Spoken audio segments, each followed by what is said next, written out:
Le podcast archétype de Meghan Markle a atterri sur Spotify mardi avec le premier des 12 épisodes et la duchesse a conclu l'épisode d'une heure en taquinant le prochain invité. En 2020, la société de production de la duchesse de Sussex et du prince Harry, Archewell Audio, a signé un accord avec le service de streaming d'une valeur de 25 millions de dollars, 18 millions de livres sterling.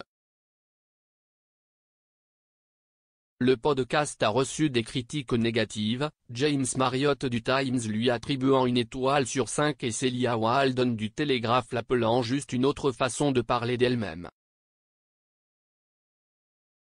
Selon Meghan, au cours des 12 prochains épisodes, nous allons vivre à l'intérieur et déchirer les boîtes dans lesquelles les femmes ont été placées pendant des générations, des boîtes comme diva, folle, le mobé, salope.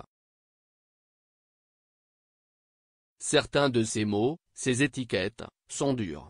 Ils sont abrasifs. Et je veux comprendre d'où ils viennent, pourquoi ils sont restés si longtemps et, surtout, comment pouvons-nous les dépasser. Dans le premier épisode, Meghan a parlé avec son amie proche et championne de tennis Serena Williams des étiquettes et des tropes qui tentent de retenir les femmes. L'épisode s'intitulait The Misconception of Ambition with Serena Williams et les femmes discutaient de l'étiquette d'ambition utilisée pour attaquer les femmes. À la fin de l'épisode, Meghan a présenté la célébrité invitée qui l'accompagnerait dans le prochain épisode.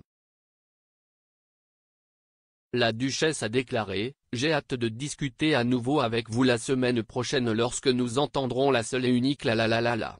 Mariah Carey. Si est vraiment un bon, nous vous verrons la semaine prochaine, merci de m'avoir rejoint.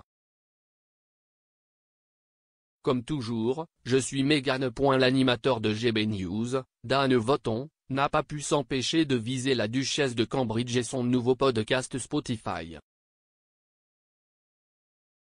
Voton s'est rendu sur Twitter pour remarquer sarcastiquement, Meghan Markle interviewant Mariah Carey la semaine prochaine. Cela allait toujours être difficile pour la duchesse de Woke de trouver une plus grande diva qu'elle avec qui s'asseoir, mais elle a réussi. Les critiques du podcast montrent que les épisodes n'ont peut-être pas l'effet souhaité que les Sussex espèrent en termes d'image publique. La critique de James Marriott a déclaré « Le podcast est un défilé de banalités, d'absurdités et de platitudes californiennes auto-agrandissantes.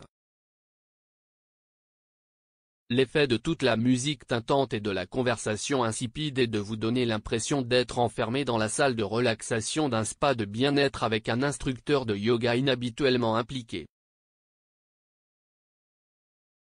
Il a ajouté, même ceux qui sympathisent avec le sort de Meghan, et j'avais autrefois pensé que je pourrais être l'une de ces personnes, trouveront que l'heure complète d'un épisode les mettra dans une humeur inhabituellement grincheuse.